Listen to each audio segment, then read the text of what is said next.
Alright, so welcome back. I'm trying to share the link with you guys.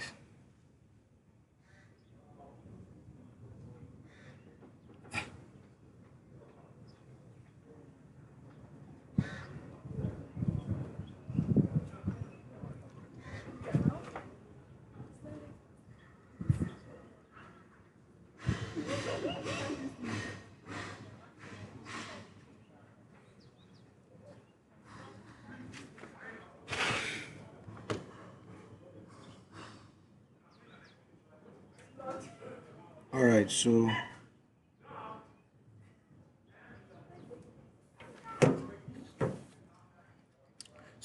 with our first proving, we had this equation to be for the direct wave. So this is the direct wave. I'm coming.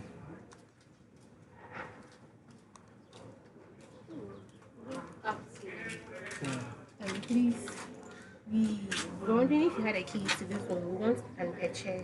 Please, where did you get this chair? Downstairs. Which part? Yeah. Yeah, you enter. I whenever this was the only chair. What the other chair?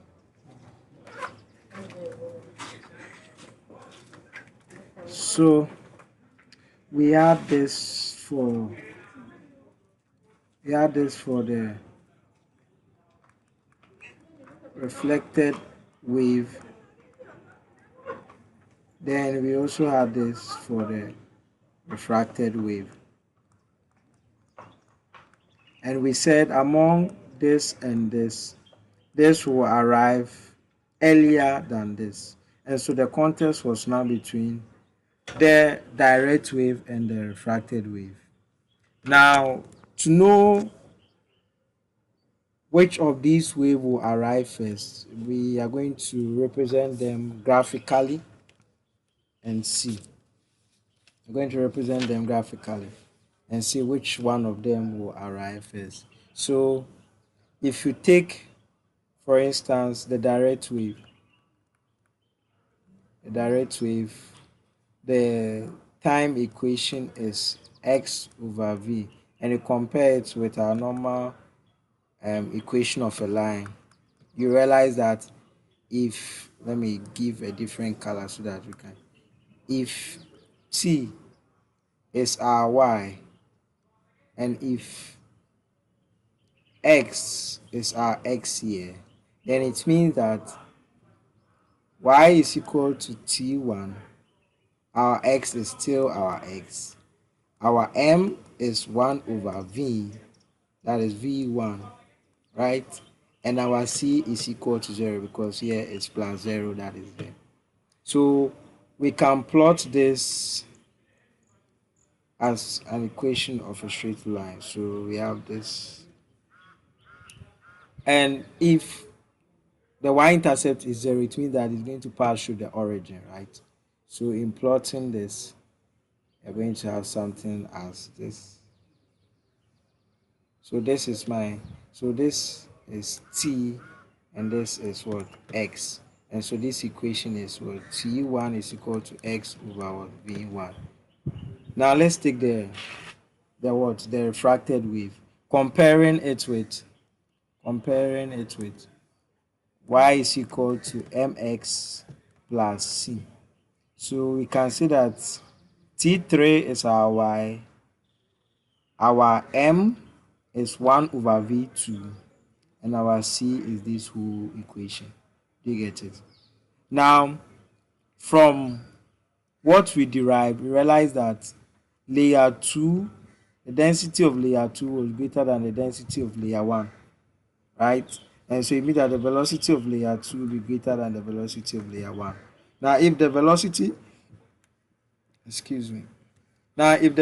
of layer 2 is greater than the velocity of layer 1, then for this equation, if the gradient of this equation is 1 over v2, then it means that the gradient of 1, let me call this gradient of 2, the gradient of 1, which is 1 over v1, Now, because V2 is greater than V1, then it means that M1, which is having a smaller velocity as denominator, would be greater than M2, which is having a bigger velocity as denominator. For instance, if V1 is 2 and V2 is 5, then M1 is going to be 1 over 2, which is what? 0.5. Then M2 is going to be 1 over 5, which is what? 0.2. Do you get it? So in that case, it means that the gradient of this equation will be much flatter. It will not be steeper as compared to the first one. So, and it passes through an intercept. So it's going to look like something like this. Let me change the color. It's going to look something like this. So I'm going to have something like this. So this is my equation.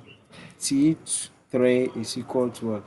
X over what? V2 plus what? 2h cos theta c over what? V1. Right?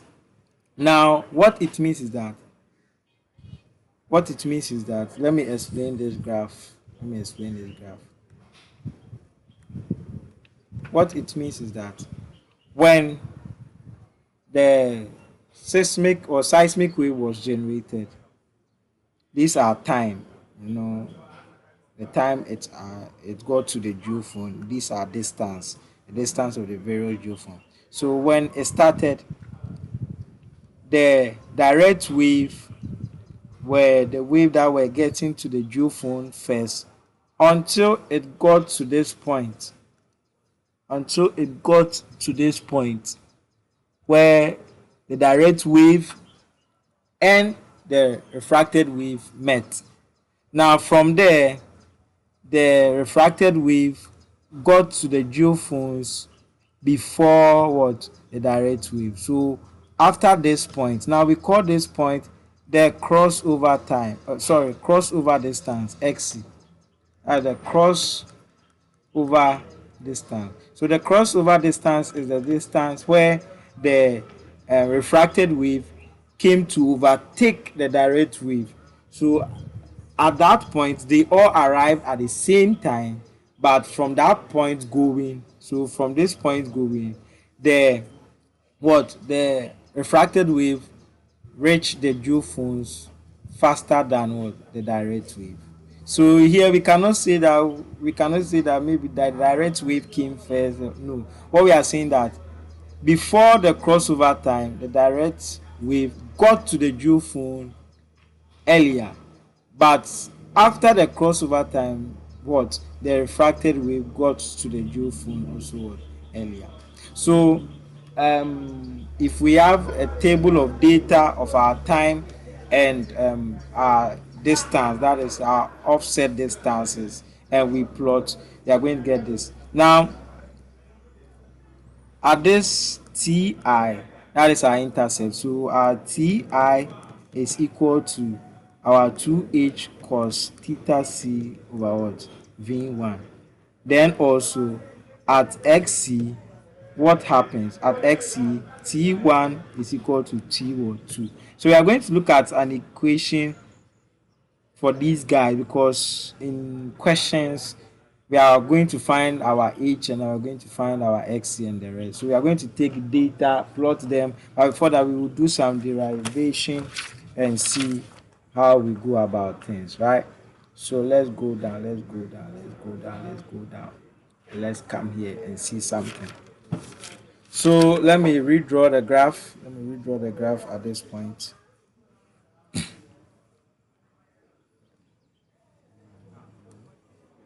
So this is direct, and this is the refracted. These are crossover distance, right? Now we know that at this point, let me call it ti. Now what happens at ti? So for instance, if we had t3 is equal to x over v2 plus 2h cos theta c over what? v1. At ti, what happens there? X is what? 0. And so we see that ti is equal to 2h cos theta c over what? v1. That is just at the point where we are shooting. That is where our focus is. Do you get it? The refracted wave will reach the geophone at this time, right? Okay. Now remember, that cos square theta is equal to 1 minus sine square theta, right? So if I have cos square theta c is equal to 1 minus sine square theta c, right? And what is sine theta c? Sine theta c is v1 over what? v2, right? So I can say that, let me continue, I'm continuing it here. I can say that cos square theta c is equal to 1 minus v1 over v2 all squared. So if I want cos theta c is going to be square root of what? 1 minus v1 squared over v2 squared. So I can say that cos theta c is what? Square root of what? v2 squared minus v1 squared over what? v2 squared. I can say that cos theta c is what? Square root of what? v2 squared minus v1 squared all over what? v2. So I can then put it in this equation. So I can say that ti, which is the point where the offset distance is what? 0 for the direct wave, right? And so I can say that 2 is equal to 2h multiplying square root of v2 squared minus v1 squared over v2 all over what? v1. So I want to make h the subject. So in making h the subject, I'm going to cross multiply over 1 over. So I'm going to get ti v1 is equal to 2h square root of what? v2 squared minus v1 squared all over what? v2. And I can cross multiply again, so I get ti v1 v2 is equal to 2h square root of what? v2 squared minus v1 what? Squared. And so making h the subject, I'm going to get ti v1 v2 all over 2 square root of what? v2 squared minus of v1 squared, and this is equal to h. That is the distance between the two boundaries of layers. Do you get it? So if I have this is the ground surface, this is the boundary between layer A and layer B. So this h is from here to what? To here, right? So in question, when you plot the graph and they ask you to find the h using the intercept, then you just take your intercept, right? From your gradient from this, you can find your v2. Your gradient for this, you can find your what? Your v1, and you put it inside to get your what? H. Do you get it? So let's take an example. Let's take an example down here. So after plotting, let's say this is our plot. This is the first line. This is the second one, right? Here is, let's say, 20 millisecond, right? Then the gradient for this is 2 millisecond per meter. Then the gradient for this is 1 millisecond per meter. So assuming you have this, and they're asking you to find the um, height of the layer, of the first layer. As you are being asked to find the height of the first layer.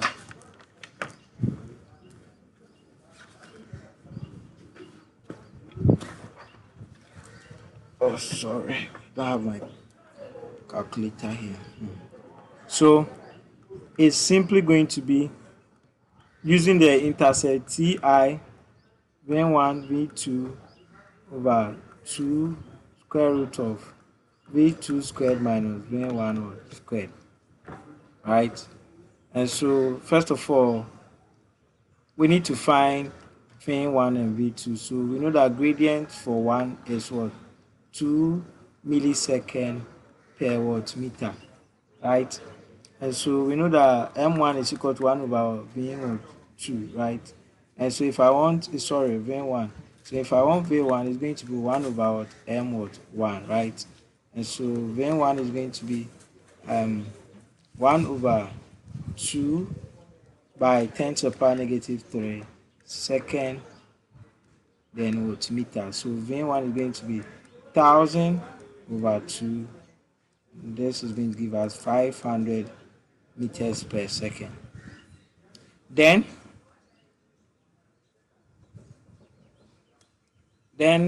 M2, which is 1 over V2, and so V2 is going to be 1 over M2, which is what? This is 2 rather, 2 milliseconds. Okay, sure. So this is going to be 1 over 1 by 10 to the power negative 3 meters, then seconds here, right? So V2 is going to be what? 1000 over 1, and that will give us 1000 meters per second. Then after getting your velocities, you go and check from your graph what is what? Your Ti, which is what? 2 millisecond, right? So you use your equation. H is called Ti V1 V2 over 2 square root of what? V2 square minus V1 or square. So you just put it inside. Ti is what? Ti is 20, not 2. So 20 by 10 to the power negative what? 3 milliseconds. So you have to change it to seconds. By V1 500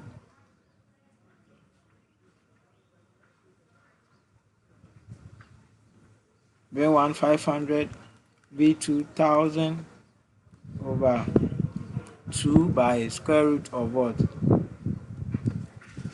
1000 squared minus what? 500 what? Squared.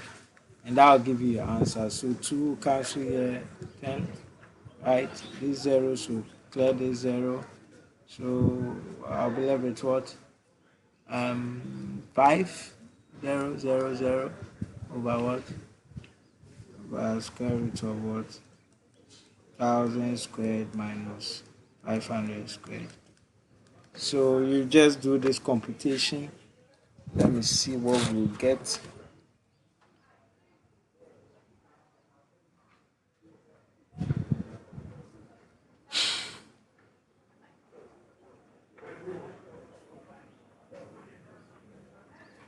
So we'll be getting. So if you use your calculator, you get. I don't have my calculator here, so it's a little bit difficult for me to get it. So yeah, you just use your calculator and you get your answer. There are situations where you'll be asked to use the crossover time. So let's see how to use the crossover time to find the height for the first boundary. So crossover time, using the crossover time. So at the crossover time, let's draw it so that we can get it in context.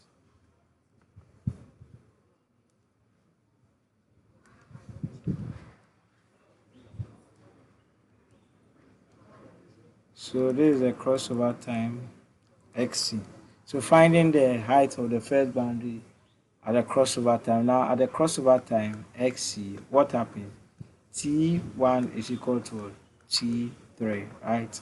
and T1 is x over what? V what? 1. Here we call the x xc, that's the crossover time, right? Then this is what? Xc over V2 plus what? 2h cos theta c over what? V what? V1. Are you okay? Alright.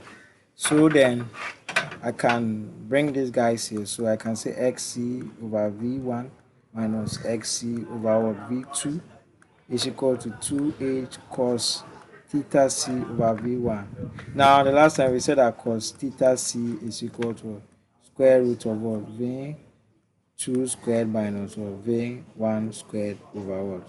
V2 squared, right? Remember. So here I can factorize xc out and get what? 1 over, oh, sorry. Then get 1 over V1 minus 1 over V2 is equal to 2h multiplying square root of what? V2 squared minus V1 squared all over what?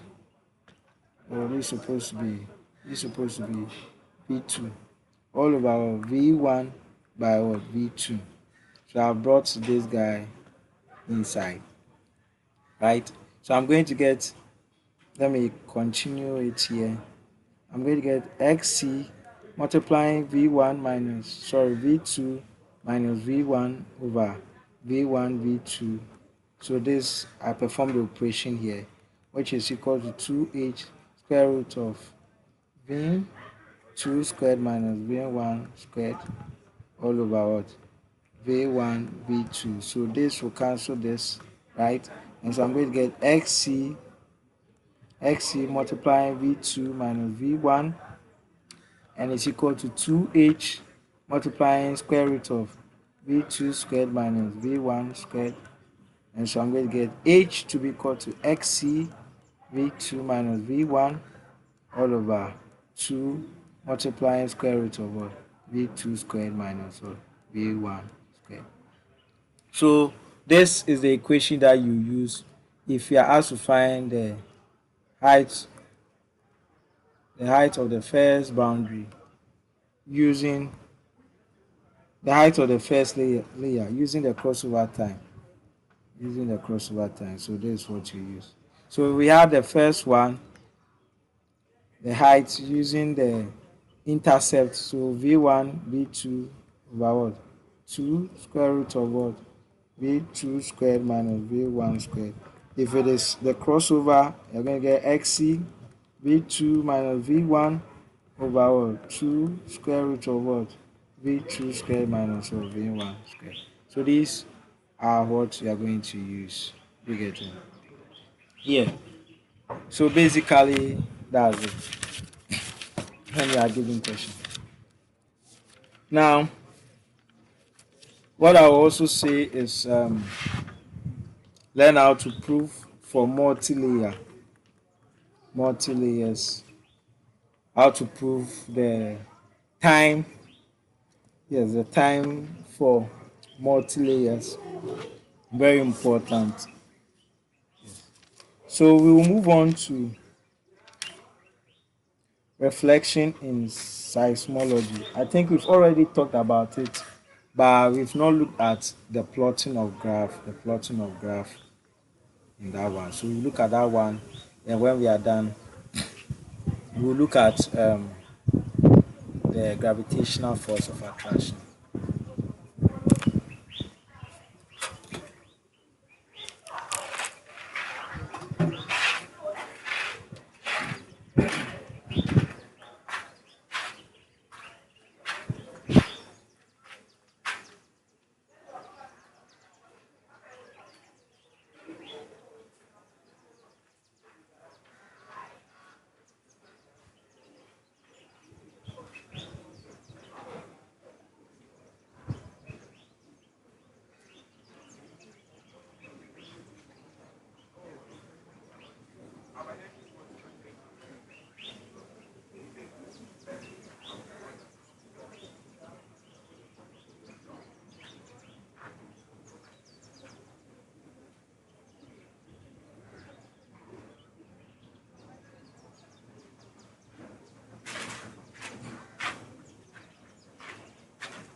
Okay, so let's look at reflection seismology or reflection in seismology. So reflection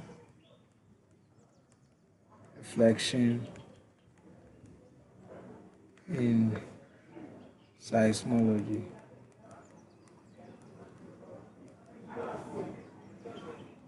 So just as we did, so we have our layer. We are taking two layers. So layer one, layer two. Here's our focus. There's our geophone. Now reflection, right? So it will come this way and go that way. So this and that, right? Now this is going to be my normal. So angle of incidence, angle of reflection. Now we know that angle of incidence will be equal to angle of reflection, right? Now the distance from here to here is x. Now if we use this word normal, we can see that this is half of the distance, half of the distance. If I call here A, call here D, the detector. If I want the time this reflected wave will get to the geophone is given by FA over V1 plus what AD over what V1. Now we know that FA will be equal to AD because of this incident ray. Angle of incidence is equal to angle of reflection. So I can write my equation as T is equal to FA over V1 plus FA over what V1. So I can see T is equal to 2FA over what V1, right? Now I need to know an expression for FA. Now the distance from here to here is my what? My H, right? So if I take this shape, this is how it looks. I'll call this I, angle of incidence. The distance from here is H, the distance here is X over 2, and I'm looking for F what? A, right? So that's the hypotenuse because the normal will be at right angle to the surface of the layer. So FA squared hypotenuse squared is equal to adjacent squared plus the opposite squared. And so I'm going to get FA is equal to h squared plus x squared over 4 or what square root, right? And so FA will be what? 4h squared plus x squared square root all over what? 2. Now I can say that 2FA by cross multiplying, right? 2FA is equal to what? Square root of what? 4h squared plus what? X was squared. So I can substitute this here, right? So I can say that T is equal to what? Square root of what? 4h squared plus what? X squared over what? V1. Now what we are doing is what? Reflection in seismology. So if we have this equation, let me pan down. So we had T is equal to square root of 4h squared plus what? X squared over what? V1. If we have this equation, right, I can say that I'm squaring both sides. So square both sides. So if I square both, I'm going to get T squared, right, is equal to 4h squared plus what? X squared all over what? V1 squared. So I'm squaring both sides. So square this side and square this whole side. You will get this, right? So I can write this as T squared is equal to 4h squared, right, over V1 squared plus what? X squared over what? V1 also what? Squared. Now I can plot this, so I can rearrange this as T squared is equal to x2 over v1 squared plus what? 4h squared over what? V1 also what? Squared. Are we good on that? Now, if I compare this equation that I have here, very beautiful equation. I compare this equation with the equation of the line y is equal to mx plus c. I can say that my y is equal to t squared, my m is 1 over v 1 squared, and what? My x is what? X squared, and my c is what? 4a squared over what? V 1 squared. Are we okay? All right. Get it? So let's plot it. Let's plot this on our graph. Let's plot it on our graph. Let's plot it on our graph.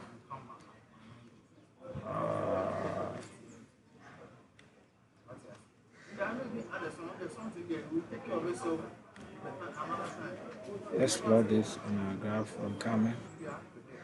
So on our graph, it should look like this. This t squared is what? X squared, right? It's going to look something like this. So this is where our intercept is. This will be our gradient. Yes, this will be our gradient. And so our intercept here, which is c, which is a certain ti squared, we know that it's equal to a 4a squared over v1 squared. So with this, we can find h, right? So I can see that finding so ti squared is equal to 4a squared over v1 squared. So find square root of both sides, and that's going to give us ti is equal to 2h over v1. So if I want h, I'm going to get what? Then 1 ti is equal to th over 2 over 2, and so h is what? Ti then 1 over what? 2. Are you okay? Yes. Yes. So yes, I want us to take some examples. A typical example. I'm trying to get a calculator so that we do it. We get examples, we solve as fast as possible. Then we go to the gravitational force of attraction. The rest, I think you have to read the slides. There are theories.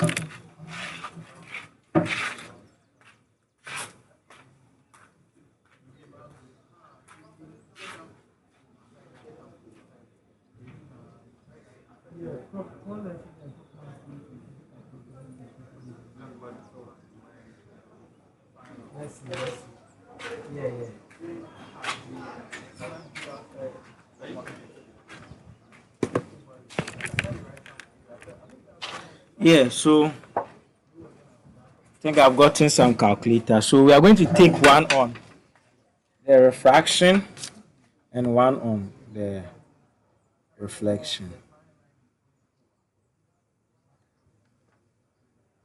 So let me draw this beautiful. So question.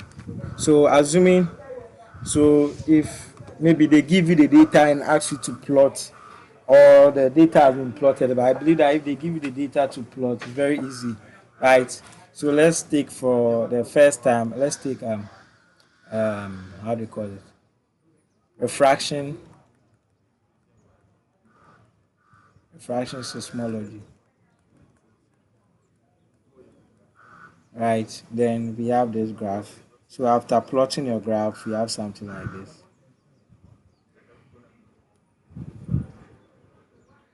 After plotting your graph, you have something like this. Let me calibrate it. You have 0, 10, 20, 30, 40, 50, 60, 70. And there's time in millisecond, right? And there's the distance. Let's see, 5, 10, 20, 30, 40, 50, 60, 70.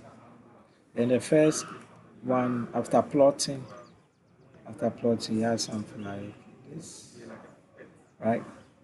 And the second one, after plotting, you have something like, let's say this.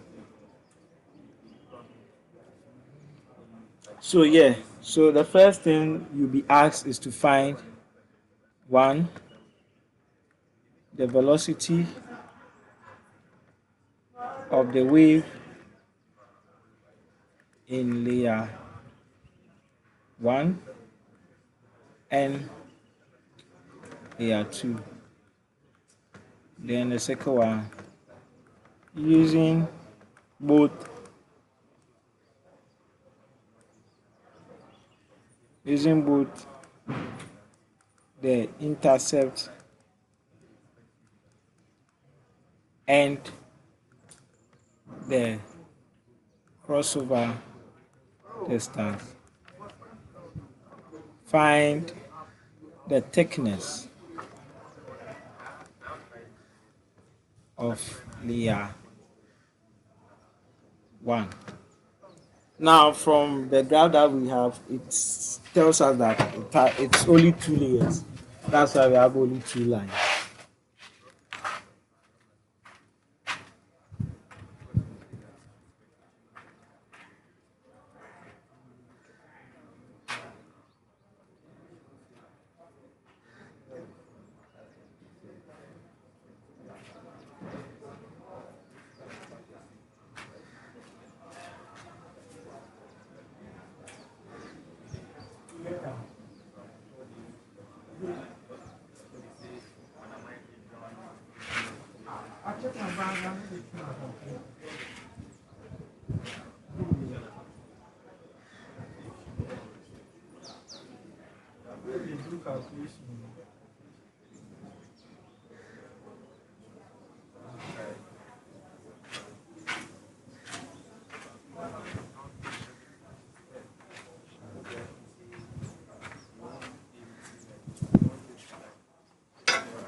All right, so let's go into it and let's see how it's going to be done.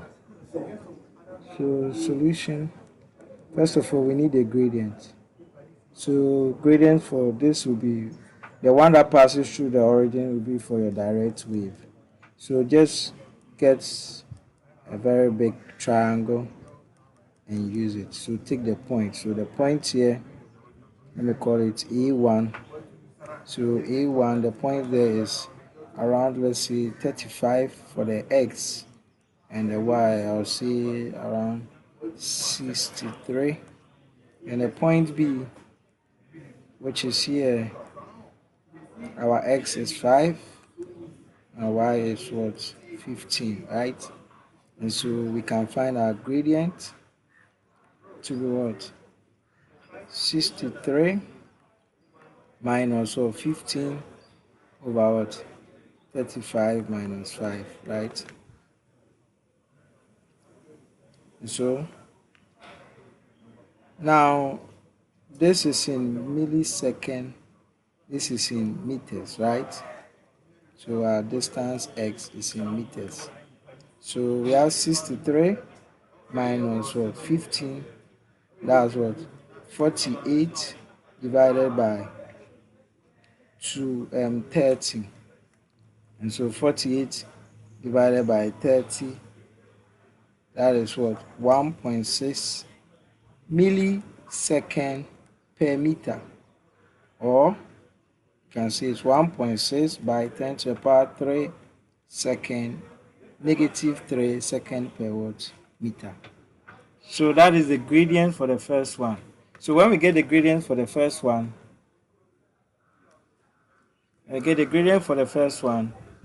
we know that the gradient is equal to 1 over velocity, right? And so velocity is going to be 1 over what? The gradient, right? And so we are going to get 1 over what? 1.6 by 10 to the power negative 3, right? And that is what?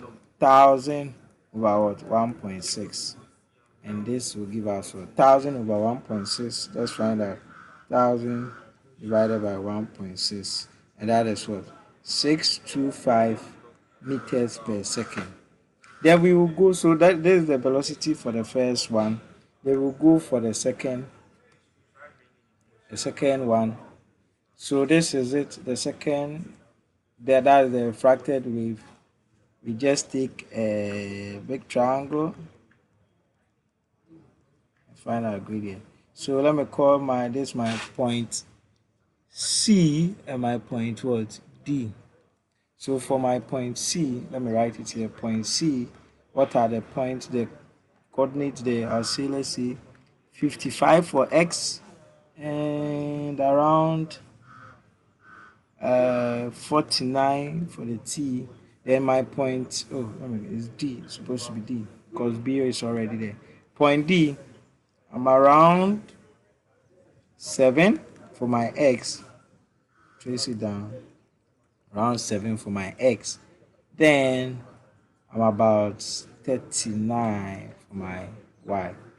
And so for that one, having this, I can find my gradient M2, which is 49 minus 39 over what? 55 minus what? 7. So this is going to give me 10 over 55 minus 7. 55 minus 7 is what? 48. So 10 divided by 48, and that is 0. What? 208. So I'll say that M2 is what? 0.208 millisecond per meter, or 0.208 by 10 to the power negative 3 second per meter. Let me use this.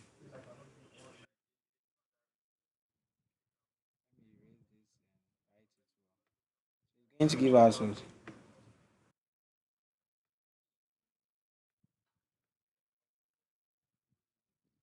Going to give us 0.208 by 10 to the power negative 3. What second per what? Right?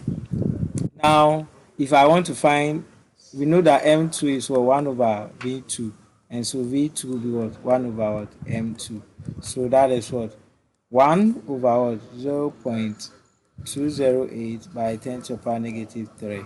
Top 2 is about to go off. So 1 divided by, sorry. So that's going to give me 1000 divided by what? 0.208. So 1000 divided by 0.208, and that is my V2 is equal to 48,076.9.92. How do you call it? Um, Meters per second. So now we've gotten our velocities. So V1 was 625 meters per second. V2 was what? 48076.92 meters per second. Now I see that V2 has a far greater velocity than what? V1. So assuming this question, we are asked to find the height using they said we should find the height. So first of all, they said we should use the intercept. So I will just go, this is the intercept, and read the intercept value. That will be my Ti. So this is around 38. So I'll say, so using the intercept, Ti is what? 38 what? Millisecond. So if I want to use the intercept formula to find my h, what is it? It's equal to Ti V1 V2 over 2 square root of what? V2 squared minus V1 squared. So I'm going to get Ti is 38 by 10 to the power negative 3. V1 is what? 625. V2 is what? 48076.92 all over what? 2 by square root of what? And V2 48076.92 squared minus 625 square. Yeah, you realize that our V2 is very huge. That's because I created a question from my head. So yeah, that's why it's very huge. So let's see what we'll get. We have 38 by 625 by 4807.6.92 by 10 to the power -3. The answer is divided by 2, multiplying square root of open bracket 4807.6.92 bracket close to the power 2, right?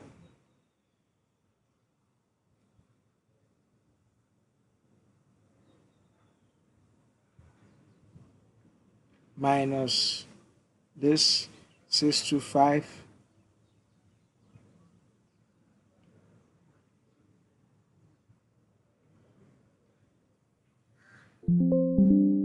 Yeah, so you do it. Oh, very soon you go. So you just very soon the laptop will go off. So just do it and see what you had. Let's see what you had. So what did you get? Then if you are going to use the crossover, you just come to the crossover, just pick it up, pick a crossover value here, which is around 15. So you come, if you are going to use the crossover, you're going to use the crossover, which is what XC V2 minus V1 over 2 square root of what? V2 square minus V1 square, right? Now you know everything. So the XC was what? We had 15 by what? V2, you know it, V2 minus V1 over what? 2 square root of what? V2 squared minus V1 squared. Yeah, and you get your answer. So yeah.